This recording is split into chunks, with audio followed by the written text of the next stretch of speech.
Russian President Vladimir Putin, meanwhile, is accusing the West of ignoring Moscow's security concerns and of using Ukraine as a tool to contain Russia. The Russian president says the West's response to Moscow's demands is far from adequate, but he says he hopes solutions can be found.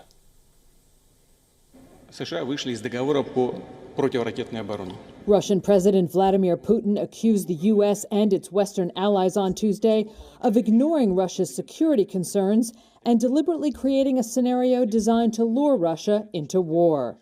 In his first direct public comments on the Ukraine crisis for nearly 6 weeks, a defiant Putin showed no signs of backing down from security demands that Western countries have called non-starters and possible excuses to launch an invasion. We already can see that fundamental Russian concerns were ignored.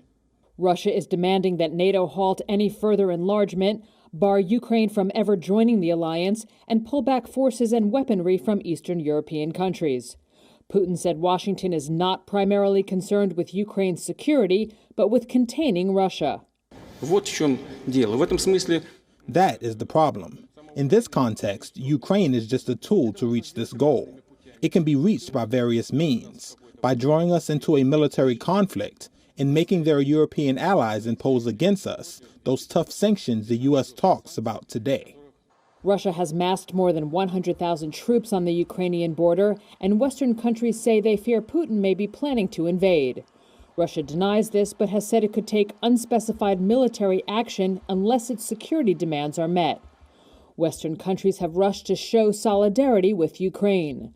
British Prime Minister Boris Johnson on Tuesday met with Ukrainian President Volodymyr Zelensky in Kyiv and accused Putin of holding a gun to Ukraine's head to demand changes to the security architecture in Europe.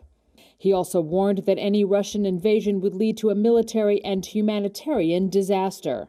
And there are 200,000 men and women under arms in Ukraine.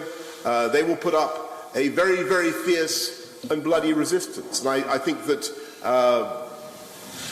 parents, mothers in Russia should reflect on that fact. And I hope very much that President Putin steps back from the path of conflict and that we engage in dialogue. Zelensky, who has repeatedly played down the prospect of an imminent invasion, signed a decree on Tuesday to boost his armed forces by 100,000 troops over 3 years. He urged lawmakers to stay calm and avoid panic, saying he had ordered the troop increase, quote, not because we will soon have a war, but so that soon and in the future there will be peace in Ukraine.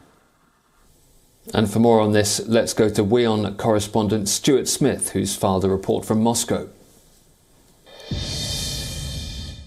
Russia has not managed to achieve what it wanted. The question is whether it uses diplomacy to try and create a suitable compromise, or whether it also involves military action. Russia, of course, has ruled out attacking any other country, including Ukraine. But before these latest statements, there were comments from the Foreign Ministry about military technical measures to be taken if agreement could not be found. And an interesting distinction we're hearing today in Wednesday by the French Foreign Minister, who is giving a completely different picture of the intelligence situation around Ukraine. He says that France is not considering an imminent threat of invasion of Ukraine, which is closer to the position of Ukraine itself, putting it on a very different footing to the United Kingdom and the United States.